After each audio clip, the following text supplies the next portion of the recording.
সব বাদ দেন, সূরা ফাতিহার মধ্যে বলতেছে ইহদিনাস সিরাতাল মুস্তাকিম, আমাকে সহজ সরল পথ। তাইলে বাবা এই পৃথিবীতে এই জমিনের উপর আল্লাহ নিজে আইয়া কাউরে পথ দেখাইছিনি না? আদম রে দিয়া, মুসা রে দিয়া, ইব্রাহিম রে দিয়া, এইভাবে মোহাম্মদ রে দিয়া, বাবা শাহজালাল রে দিয়া, খাজা বাবা রে দিয়া, আফাজউদ্দিন দিনারপুরি রে দিয়া, মাইজবান্ডার রে দিয়া, আমার কাশেম হিয়াজুরি রে দিয়া, মানিক চাঁদ রে দিয়া, মুক্তার রে দিয়া, এইভাবে আস্তে আস্তে আস্তে আস্তে আল্লাহ সহজ সরল পথটা দেখাইছে। সুবহানাল্লাহ। একবারে সহজ ভাষা। এই পাছা মারা রাস্তার মধ্যে দাঁড়াইয়া যদি কই আমাকে দৌলতপুরের পথ দেখাও, দৌলতপুরের পথ দেখাও, কেউ যদি আইয়া যদি আমারা দৌলতপুরের পথ না দেখাইয়া দেয়, আমি যেতে পারবো নি? পারবো? তাইলে আমি সারা জীবন যদি নামাজে দাঁড়াইয়া দাঁড়াইয়া কই আমাকে সহজ সরল পথ দেখাও, ইহদিনাস সিরাতাল মুস্তাকিম, আমাকে সহজ সরল পথ দেখাও, সারা জীবন দাঁড়াইয়া দাঁড়াইয়া যদি কই, যদি পথ চিনিন না ওয়ালা একজন যদি আমারে না চিনায়, তাহলে আমি আল্লাহ রাসূলের পথ চিনবনি। এই সমাজ কল্যাণ নির্বাচন কমিশন কার আন্ডারে? বাংলাদেশ সরকারের আন্ডারে। বাংলাদেশ সরকার কার আন্ডারে? সার্কের আন্ডারে, এশিয়া মহাদেশের আন্ডারে। ধরিয়েন কথা। ও বাবা, এই এশিয়া মহাদেশটা কার আন্ডারে? সার্কের আন্ডারে। এই সার্কার আন্ডারে, হোয়াইট হাউসের আন্ডারে, আমেরিকার আন্ডারে, ব্রিটিশের আন্ডারে। আমেরিকা হোয়াইট হাউস কার? ইহুদি নাসারার। কার? ইহুদি নাসারার। তাইলে বাবা আমাদের অনেক আওলাদে এই যে রেজিস্ট্রেশন করছে, রেজিস্ট্রেশনটা তো মূল গোড়া হইল হোয়াইট হাউস। কোথায়? তাইলে বাবা এই দুনিয়াতে থাকতে ফিরেরা ভক্ত সব রেজিস্ট্রেশন ভোটার আইডি কার্ড নিয়ে চালাইছে হোয়াইট হাউসের কাছে। আফাজউদ্দিনের কোন সংগঠন নাই, বাবা ভান্ডারীর কোন রেজিস্ট্রেশন করা সংগঠন নাই, সোলোমান ল্যাংটার কোন রেজিস্ট্রেশন করা সংগঠন নাই, বাবা লোকনাথের রেজিস্ট্রেশন করা সংগঠন নাই। তারা নিজে বাদশা, নিজে কাজী, নিজে নিজের ভাবে নিজে রাজি। জোরে কোন আলহামদুলিল্লাহ। তারা ভক্তবিন্দুরে ইহুদি নাসারার কাছে বিক্রি করে নাই। আজকে আমাদের কিছু আওলাদ সকল ভক্ত এই অ্যাসোসিয়েশন, এই ফেডারেশন, এই ইসলাম, এই ইসলামের নামে মূলত হোয়াইট হাউসের কাছে বিক্রি কইরা দিছে। সাধারণ মানুষ বুঝতেছে না, সাধারণ মানুষ বুঝতেছে না কোন জায়গায় ভক্ত বিক্রি কইরা লাইছে। বহুত ফিরে সংগঠনের নাম দিয়া রেজিস্ট্রেশন করছে। কই রেজিস্ট্রেশন আছে না নাই? কয় সরকারে নিবন্ধন করা। তাহলে নিবন্ধনটা কই? ইহুদি নাসারার হাতে। কার হাতে? আমনি শেষ। আপনার হাসরের ময়দানে, কবরে, মিজানে কি আর করাইব? আপনার তো দুনিয়াতেই ইহুদি নাসারার কাছে বিক্রি কইরা লাইছে। এই জন্য আল্লাহ জানে রে, শেষ যুগে কিছু পীর আসবো, ওরা ইহুদি নাসারার কাছে ভক্ত মুরিদান এবং কি সদস্য, রোকন, সাথী সব কিছু বেচ্চা ক্ষমতার লাইয়া তারা বইয়া থাকবো। এই জন্যই আল্লাহর নবী হাদিসটা কইয়া গেছে, শেষ জামানায় এমন কিছু পীর হবে, এরা কোটি কোটি মুরিদান লইয়া, ভক্ত লইয়া, আশেক লইয়া, সাথী লইয়া, রোকন লইয়া জাহান্নামে যাইব। কইছি কি হাদিসে আছে না নাই? এই জন্য আল্লাহ সূরা ইনশাকের ৮৪ নাম্বার সূরার ১৯ নাম্বার আয়াতে কয় লা তাকরাবুন্না তবাকান আন তবাক। তুমি ফির ফালটাও। কি ফালটাও? যেখানে হক আছে, সত্য আছে, যার কোনো রেজিস্ট্রেশন নাই, যে নিজে বাদশা, নিজে কাজী, যিনি আল্লাহমুখী, আল্লাহওয়ালা, তার কাছে যাও। আল্লাহ জানে এসব পীরের ফান্দে পড়ি পড়ি হাজার হাজার মানুষ ঈমান নষ্ট হবে। তাই আল্লাহ আয়াত নাযিল করে দিয়েছে। কেন এই কোরআনের পর আর কোন কোরআন আসবে? ও বাবা, নিজে বাদশা, নিজে কাজী,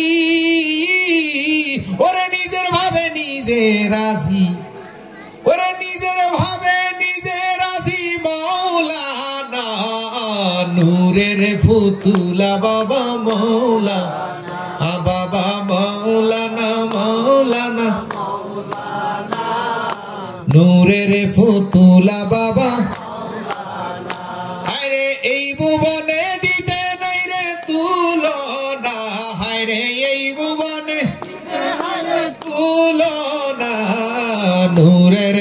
ফুতুলা বাবা বাবা মাওলানা মাওলানা মাওলানা নূরের ফুতুল বাবা নিজে বাসা নিজে কাজী আরে নিজের নৌকায় নিজে মাঝি বাবা নিজে বাসা নিজে আরে নিজের নৌকায় নিজে মাঝি আরে নিজের ভাবে নিজে রাজি মাওলানা আরে নিজের ভাবে মাওলানা নূরের ফুতুলা বাবা বাবা মাওলানা মাওলানা মাওলানা নূরের ফুতুলা বাবা বাবা জুড়িয়া অন্তর রাজ্য আরে করিতেছ খেলার কাজ বাবা জুড়িয়া অন্তর আরে করিতেছ খেলার কাজ আরে অন্তরে মিশাইয়া খেলে মাওলানা আরে অন্তরে মিশাইয়া খেলে মাওলানা নূরের ফুতুলা বাবা বাবা মাওলানা মাওলানা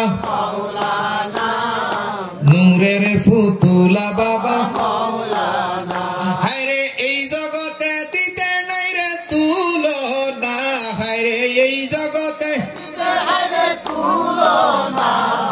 নূরের ফুতুলা বাবা মাওলানা বাবা মাওলানা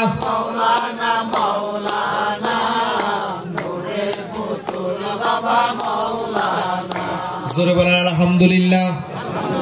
তাইলে বাবা এই কোরআনটাকে যদি সহিভাবে বুঝতে হয় এই কোরআনটা পড়ে কেউ জ্ঞানী হইছে, কেউ ভিক্ষা করা শিখছে, কেউ তাবিজ করা শিখছে, এই কোরআনটা দিয়ে কেউ কুফরি করতেছে, তাবিজ করতেছে। তাইলে বাবা এই কোরআনটা যদি বুঝতে হয় তাহলে আপনাকে একজন সঠিক মুর্শিদের কাছে যেতে হবে। নাইলে আপনি এরা যে ইয়াজিদের জাল যেভাবে পাচ্ছে, এই যে আমি উলহু আল্লাহু আহাদ আল্লাহ এক লিখি রাখছে দেখেন, তাইলে একেরে ভাগ করলে 100 আনারে 1 আনা, আর 1 আনারে ভাগ করলে 8 আনা হয়, তাইলে 2টা ভাগ হয়ে যায় না? তাইলে এটার অর্থ হবে কি? আহাদ শব্দের অর্থ কি? একক। একক, এখানে আর কোন ভাঙ্গা চূড়া নাই, আনা জোড়া দ্বারা কিছু নাই। আর যদি এক করে এইভাবে যদি পুরা কোরআন যদি আমি আপনাদের সামনে তাফসীর করতে যাই, তাইলে ওরা যে তাফসীরটা করছে এই তাফসীরটা আর আমাদের সামনে টিকে না। ওরা তাফসীরটা এমন ভাবে করে রাখছে, শুধু নিজের দল কিভাবে বাড়াবে, কিভাবে নিজের ধর্ম ব্যবসা হবে, কিভাবে নিজের ছেলে মেয়ে পালতে পারবে, ওইভাবে করে রাখছে। আর আমরা যে ব্যাখ্যা করি ওই ব্যাখ্যা আল্লাহ এবং রাসূল এবং মাওলার দিদার পাওয়া যায়। জোরে কোন আলহামদুলিল্লাহ। তাইলে বাবা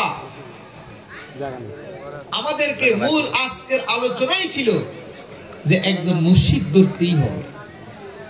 ওই মুর্শিদ যদি না ধরেন, আপনি যদি সিনা লোকের কাছে না যান, সব বাদ দেন, সূরা ফাতিহার মধ্যে বলতেছে ইহদিনাস সিরাতাল, আমাকে সহজ সরল পথ। তাইলে বাবা এই পৃথিবীতে এই জমিনের উপর আল্লাহ নিজে আইয়া কাউরে পথ দেখাইছিনি? আদম রে দিয়া, মুসা রে দিয়া, ইব্রাহিম রে দিয়া, এইভাবে মোহাম্মদ রে দিয়া, বাবা শাহজালাল রে দিয়া, খাজা বাবা রে দিয়া, আফাজউদ্দিন দিনারপুরি রে দিয়া, মাইজ ভান্ডারি রে দিয়া, আমার কাশেম হিয়াজুরি রে দিয়া, মানিক চাঁদ রে দিয়া, মুক্তার রে দিয়া, এইভাবে আস্তে আস্তে আস্তে আস্তে আল্লাহ সহজ সরল পথটা দেখাইছে। সুবহানাল্লাহ। একবারে সহজ ভাষা। এই পাছা মারা রাস্তার মধ্যে দাঁড়াইয়া যদি কই আমাকে দৌলতপুরের পথ দেখাও, দৌলতপুরের পথ দেখাও, কেউ যদি আইয়া যদি আমারা দৌলতপুরের পথ না দেখাইয়া দেয়, আমি যেতে পারবো নি? পারবো? তাইলে আমি সারা জীবন যদি নামাজে দাঁড়াইয়া দাঁড়াইয়া কই আমাকে সহজ সরল পথ দেখাও, ইহদিনাস সিরাতাল মুস্তাকিম, আমাকে সহজ সরল পথ দেখাও, সারা জীবন দাঁড়াইয়া দাঁড়াইয়া যদি কই, যদি পথ চিনিন না ওয়ালা একজন যদি আমারে না চিনায়, তাহলে আমি আল্লাহ রাসূলের পথ চিনবনি। এইভাবে বাবা এই সমাজের মধ্যে এই আলেম রুফি জাহেলরা তাদের দান্তার জন্য, এই মুফতি শাইখুল হাদিসরা কোরআন বুঝে, এরা বড় বড় ডিগ্রি অর্জন করেছে আরবিকের উপরে, কিন্তু তারাই তো এক হইতে পারতেছে না। বড় বড় ডিগ্রি অর্জন করছে না, আর আমরা এত করে বলি যে তোমরা একটা রাত ওয়াজ করতে গেলে 1 লক্ষ টাকা 50,000 টাকা নাও, আমি ঘোষণা দিছি যাও তোমাদেরকে 50-1 লাখ করে দিব, আসো বসো। আমরা কেন ভুল পথে থাকি, জাহান্নামে যাইতাম, আমাদেরকে বুঝাইয়া দাও। আমরা মেনে নিব 100%, কেন আমরা জাহান্নামের পথে যাইতাম? তোমরা তো ইসলামের জন্য শহীদ হইতেছো, আমাদেরকে গালাগালি করতেছো ইসলামের মহব্বতে। কিসের মহব্বতে? তোমরা ভাবতেছো আমরা নাস্তিক হইয়া গেছি, তোমরা ভাবতেছো আমরা ওয়াজ মাহফিলে যাইয়া হাজার হাজার মানুষের ঈমান নষ্ট করতেছি। তাহলে তোমরা যদি আসলেই ইসলামের দরদি হইয়া থাকো, যদি আসলেই ইসলাম প্রতিষ্ঠিত করতে চাও, আসো না সরোয়ার্দী উদ্যানে বসি। বহুতবার বলছি বাবা, আসে না। ওরা জানে, ওরা 100% বুঝে, যদি আমাদের সাথে বসে একটা তুড়িতে তারা 1 সেকেন্ডও আমাদের সামনে টিকবে না। এই জন্যই তারা রাতের অন্ধকারে আসি আমাদেরকে হামলা করে। কিসের অন্ধকারে? রাতের অন্ধকারে হামলা করে, পিছন দিয়ে আসি হামলা করে, রাস্তা লাড়ি লইয়া দাঁড়াইয়া থাকে। গোলাম মঈনুদ্দিন এই রাস্তা দিয়ে আসবে, ঠিক মতন সাইজ করে দিমু। এরকম বহু জায়গা সাইজ করার জন্য দাঁড়ায় রয়েছে। বাবা এটা কেরামতি হয়ে যাচ্ছে, মহান মালিক মাফ করুক। বুঝানোর জন্য, আপনাদের ইমানটা তাজা করার জন্য বলতেছি, খোদার কসম, খোদার কসম, বহু জায়গা দিয়া লাড়ির সামনে দিয়া হেঁটে গেছি, তারা চিনে না। নোয়াখালী এক জায়গা থেকে মাহফিল করে আসতেছি, আমাদের গাড়ির সামনে ফিসের গাড়ির ডেলিভারির রুগী। ফিসের গাড়ির কিসের রুগী? রাইতে 2টা বাজে, পেটের ব্যথা, মহিলা প্রসব বেদনা উঠছে। ওই মহিলারে লইয়া ওরা নোয়াখালী লক্ষ্মীপুর সদর হাসপাতালের দিকে আসতেছে। তারেক জানোয়ার না কি নাম একটা আছে, এর বাহিনী লাগাইয়া দিছে গোলাম মঈনুদ্দিনের ফিরানোর জন্য। বাবা আল্লাহর কসম, আমার গাড়ি চলে আসছে, ওরা আমার গাড়ি মনে করি ওই প্রসব বেদনা মহিলারে এবং মহিলার লগে যে 2-3 জন মহিলা ছিল, পুরুষ ছিল, ইডিরি ফিডাইয়া সাইজ করিয়া লাইছে।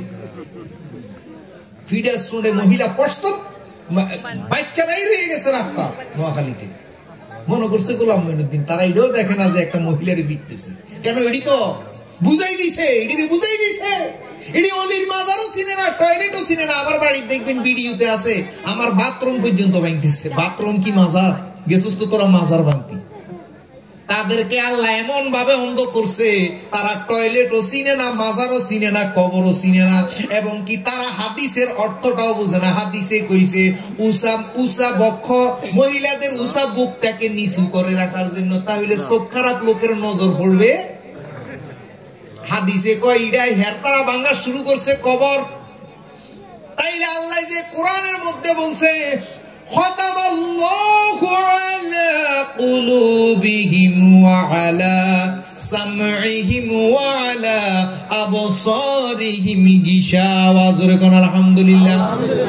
আল্লাহ বলছে তাদের অন্তরে মোহর মেরে দিয়েছি, তাদের কানে সীসা ঢেলে দিয়েছি, তাদের চোখে পর্দা দিয়ে দিয়েছি। তারা দেখিয়া দেখবে না, তারা শুনিয়া শুনবে না, তাদের অন্তরে মোহর মেরে দিয়েছি। তারা মা বুঝবে না, ভাই বুঝবে না, দাদা বুঝবে না।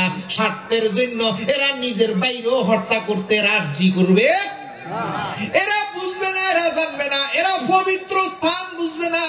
যেখানে কোরআনের ট্রেনিং দেওয়া হয় সেখানে বলৎকারী করে, যেখানে নামাজ কলমা পড়ানো হয়, যেখানে নামাজ পড়ানো হয় সেখানের মধ্যে তারা সহবাস করে। নাউজুবিল্লাহ। কোন দেখছেন না ভিডিওতে? তা আল্লাহ যে কোরআনে বলছে, আমি তাদের অন্তরে মোহর মেরে দিয়েছি, সীসা ঢেলে দিয়েছি, চোখে পর্দা দিয়ে দিয়েছি। তারা শেষ মুহূর্তে গোলাম মঈনুদ্দিনও চিনে না, আর প্রসব বেদনা উঠিন না মহিলাও চিনে না। তারা বাথরুমও চিনে না, তারা মাজারও চিনে না। বাথরুম ভাঙে মাজার মনে করি। তাই আল্লাহর কোরআন যে সত্য বুঝছেন নি, নিঃসন্দেহে সত্য। আল্লাহ কোরআনের মধ্যে বলছে আমি তাদের অন্তরে মোহর মেরে দিয়েছি। আল্লাহ আবার কোরআন এইটাও বলছে তারা অনেক উচ্চস্তর ডিগ্রি লাভ করবে, কিন্তু আমার মূর্খ একজন পাগলের চেয়েও তাদের জ্ঞান আরো কম থাকবে। তারা কি জ্ঞান অর্জন করবে? উচ্চ ডিগ্রি অর্জন করবে, কিন্তু তাদের ওই মানবতা থাকবে না। তারা আমার নবীকে ছোট করে কথা বলবে। এরা দান্তাবাজি করতে করতে অর্থের জন্য, ক্ষমতার জন্য এত পাগল হবে, এরা আপন ভাইকেও চিনবে। প্রমাণ আছে না নাই? বহু